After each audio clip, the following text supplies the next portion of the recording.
Bonjour à tous les amis, c'est JC donc pour le classique débrief du match de l'Olympique de Marseille dès le lendemain matin parce que cette saison, si on les fait à chaud, on risque d'être très insultant.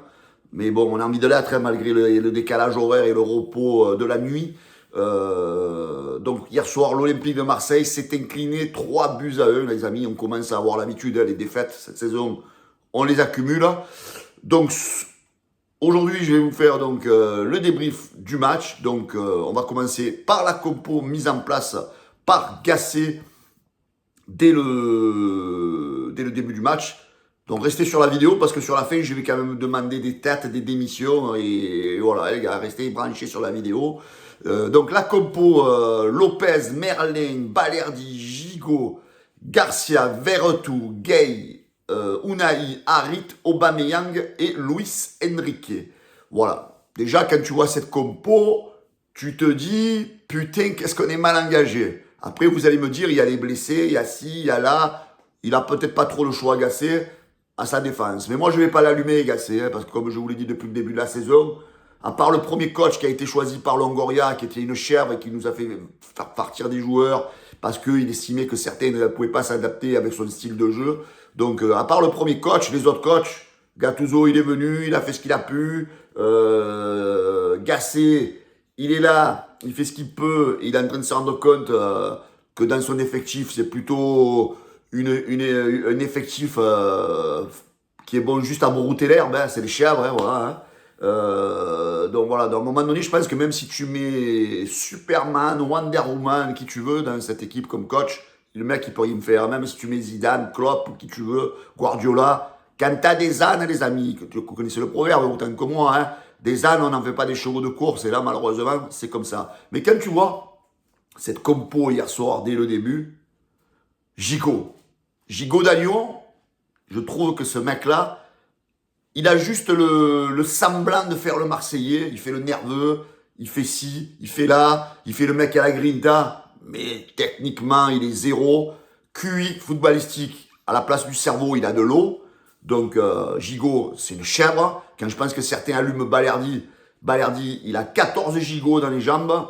Ouais, mais malheureusement, je pense que Balerdi, on va le perdre et on va garder Gigot. Hein. Et là, attention les dégâts. Ulysse Garcia, donc sur le côté droit. Alors lui, on sait que déjà, c'est pas un phénomène. Et en plus, on le fait jouer sur un côté qui n'est pas le sien. Parce que Klose est blessé. Parce que Murillo est blessé. Tout ça, on est allé chercher ce Murillo, mecs qui sont de longue blessés. Donc merci pour le mercato de monsieur Pablito Longoria. Le milieu de terrain. Alors, Pape Gay, les amis. Pape Gay qui hier dans la presse disait, moi je signe à l'OM que si on me triple le salaire. Alors, le mec, il est à 100 000 euros par mois et il espère 300 000. 100 000, mec, c'est ton juste salaire. Hein, parce que les salaires de l'OM, oublie-les parce qu'ils sont surcotés, les salaires de l'OM. Hein. Parce que si tu vas dans un club qui est ton niveau, c'est-à-dire Clermont, Lorient, ça, c'est des clubs de ton niveau, tu gagneras jamais 100 000. Et en plus, tu veux 300 000. Mais tu as pris l'OM pour qui, mon ami? Remarque, t'as raison. Longoria, il file les billets à tout le monde. T'as raison de demander 300 000 à la limite. Mais bon, tu les vaux pas. Hein, Pape Gay, tu peux partir. Il n'y a aucun problème, Pape Gay. Alors après, Unai, l'enfant de Benassia. Alors lui, chaque fois qu'il est dans une compo de départ, tu peux être sûr que l'Olympique de Marseille perd un match. Lui, c'est le mec transparent dans tous les sens du terme. Il est pas bon. C'est une libellule, tu le vois à travers. T'as l'impression, Unai, quand tu le mets sur un terrain de football, c'est quand tu vas sur les Pixar, les machins, là, tu sais, les Canva, quand tu fais des montages vidéo, tu sais que tu mets une photo de quelqu'un, que tu fais l'opacité, tu sais, tu règles l'opacité. Voilà, le mec, il est transparent. Unai, tu m'as gonflé, vivement la fin de saison, que tu te casses. Alors qu'on te vende, parce qu'en plus, tu vas pas rapporter beaucoup à l'OM, hein, parce qu'a priori, il y avait un accord qui avait été signé en cas d'une vente avec Angers, son club, de 30% à la revente. Donc, comme on va te vendre une misère, finalement, à l'arrivée, il va nous rester une misère. Voilà, donc, mec, Unai, arrête Benassia de vouloir le faire jouer, parce que Unai, au plus tu le fais jouer, au plus sa cote, elle baisse. Donc, ne le fais plus jouer jusqu'à la fin de la saison, et peut-être qu'on le vendra un peu plus cher, parce que là, de match en match, le mec, il se dégrade. Donc, Unai, je peux plus te voir. Je ne peux plus te voir. Verretou, il fait ce qu'il peut, le mec, il fait ce qu'il peut. Ça fait des mois et des mois au milieu de terrain qui traîne tout le monde. Avec l'absence de Rongier, il traîne Kondogbia, il traîne toutes les chèvres qu'on a pris. Donc, Verretou, je ne vais pas l'allumer. Harit, alors Harit, lui, c'est le big transparent aussi. Donc, alors, je ne sais pas si c'est dû à sa blessure, mais même avant sa blessure, il y en a qui le voyaient très bon. C'est juste un joueur moyen. Hein. N'oubliez pas que le mec, il vient de Schalke 04.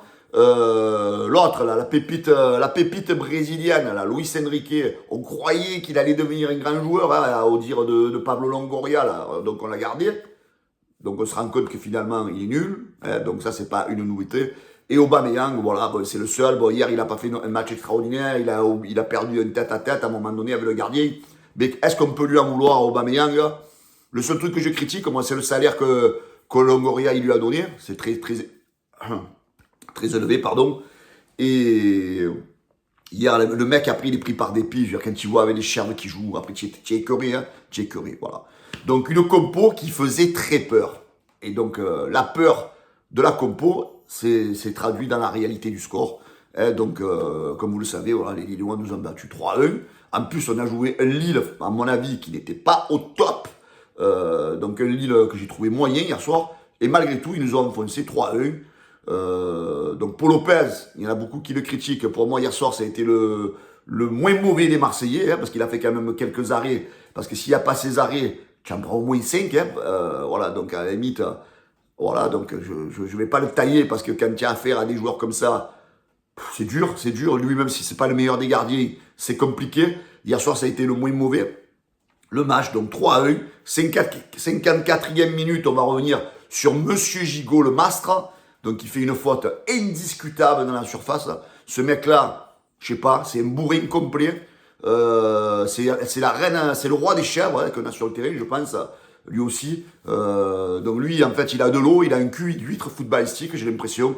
Chaque fois qu'il est sur un terrain, soit il prend des rouges, soit il fait des fautes. Voilà, en fait, il sert à rien. Il veut faire le Marseillais. Il veut faire le mec qui a la grinta, mais en fait il a pas le talent. Voilà, il a que dalle. Donc 54e minute, penalty pour Lille, réussi par David, 1-0 pour les Lillois. Et là, à partir de là, mon ami, c'était fini. 71e minute, même Kabila, vous vous rendez compte, Kabila, l'ancien Marseillais, il a mis un but magnifique. 2-1, donc à la 71e minute. Là, tu t'es dit, allez les gars, on va en prendre encore un ou deux, on va prendre la valise. Heureusement qu'à la 76e minute, les Lillois nous ont fait un don, un but casquette.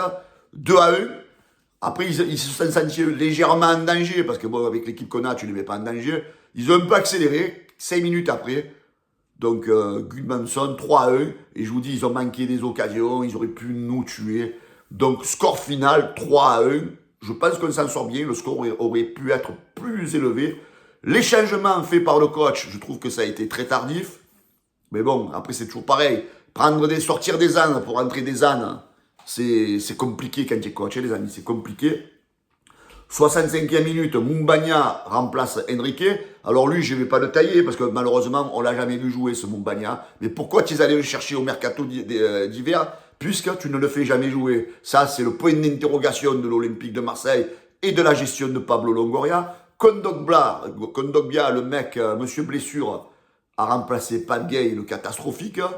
Ndiaye, le seul qui peut-être chipote un peu le ballon, mais voilà, on sait que lui aussi, voilà, il est jeune, il joue la tête baissée, remplace le fantôme Unai, et à la 83e, la star Correa, qui remplace Harit. Voilà, donc des changements qui n'ont rien apporté à l'équipe.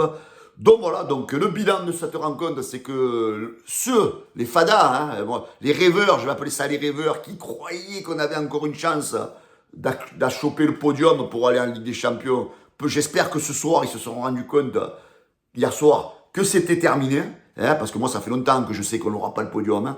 Hein, comme les supporters qui sont, on va dire, un peu objectifs. Hein, voilà, donc ça fait longtemps qu'on le sait que l'OM ne sera pas le podium. L'OM se retrouve toujours 7e avec 39 points. À savoir que Reims et Rennes jouent, ils ont 39 points. Donc si tous les deux gagnent, ils te doublent. Hein.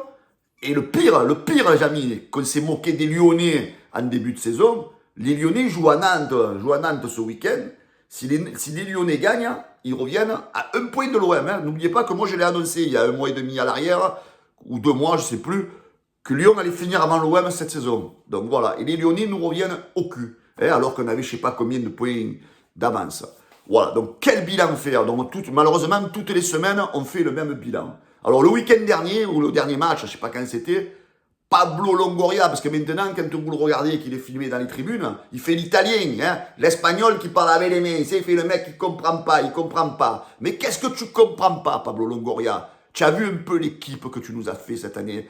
Déjà, tu nous as mis ce coach pourri, ton collègue espagnol, à cause de lui, vous avez fait partir tous les meilleurs joueurs, et on va pas se répéter, Guendouzi, Sanchez, Kolasinac, tous les guerriers qu'il y avait à l'OM, vous les avez fait partir pour nous recruter que des rigolos, hein, pour rester poli, que des rigolos, et tu es dans les tribunes et tu fais le mec qui comprend pas, tu veux faire l'italien en plus.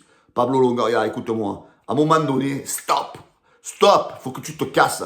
Alors, tu n'es pas le seul responsable, Macourt, il est autant responsable, parce que les gens, ils me disent, oui, mais Macourt, quand même, il a mis l'argent depuis qu'il est à l'OM. Oui, tu as mis l'argent, il a mis l'argent. Mais quand on s'appelle l'Olympique de Marseille, les amis, avec un public en or comme ça, comme disait Tapi, quand tu prends l'OM, c'est pour les faire gagner.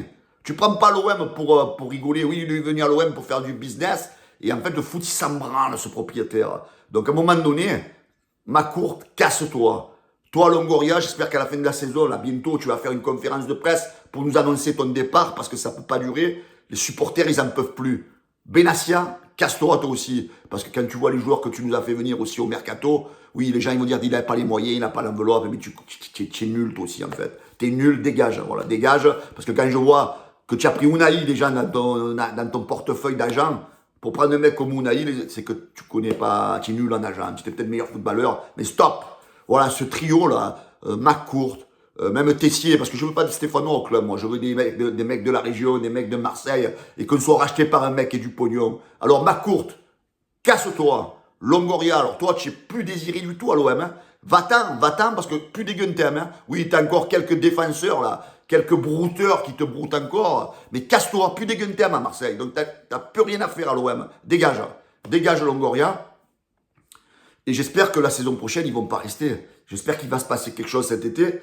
Alors, je ne parle pas de la vente qu'annonce Thibaut Vizirian depuis des années, mais au moins quelqu'un qui reprenne ce club, qu'on reparte avec d'autres personnes, parce que là, ça peut pas durer. Ça peut pas durer. Alors, j'espère que si ces gens restent au club, alors moi, je prône pas la violence, hein, je prône pas la commanderie, je prône rien du tout. Je prône le changement. Et que faut-il qu'on fasse, nous, les supporters, pour qu'ils se cassent?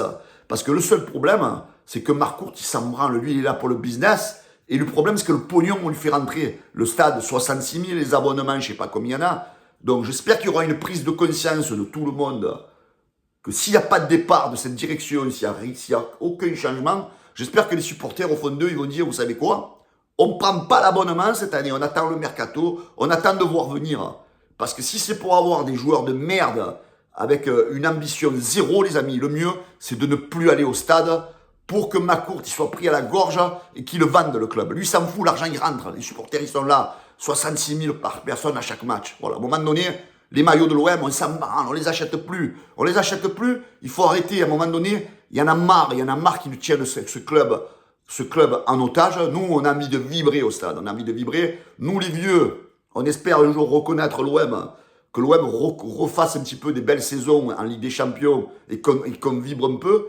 Et tous ces jeunes, les gars, tous ces jeunes qui ont 20, 30 ans, qui n'ont jamais rien connu, mais vous vous rendez compte, quand tu t'appelles l'Olympique de Marseille et que chaque année, tu te fais marcher dessus par le PSG, c'est plus possible. C'est plus possible. Voilà. Les amis, pensez à vous abonner au canal Olympien. Mettez-moi vos commentaires à la fin de la vidéo. Franchement, on n'en peut plus. Vivement la fin de la saison. Mais surtout, il faut qu'il y ait des changements. Voilà. Donc, Longoria, hier, pour ceux qui étaient dans le live, j'ai fait un tifo. Hein, j'ai levé le tifo polémique. Hein, j'espère que les winners m'excuseront. Parce qu'ils ont été critiqués pour ce tifo. Mais moi, je les ai soutenus. Donc, j'ai levé et j'ai mis Macourt, Longoria, Benassia, démission. Voilà. Donc, j'espère que celui-là, Longoria, il t'a plu de tifo, si tu regardes nos émissions. Parce que franchement, stop. À un moment donné, quand on est dépassé dans une situation, il faut savoir jeter l'éponge et dire j'arrête. Voilà. Ciao les amis.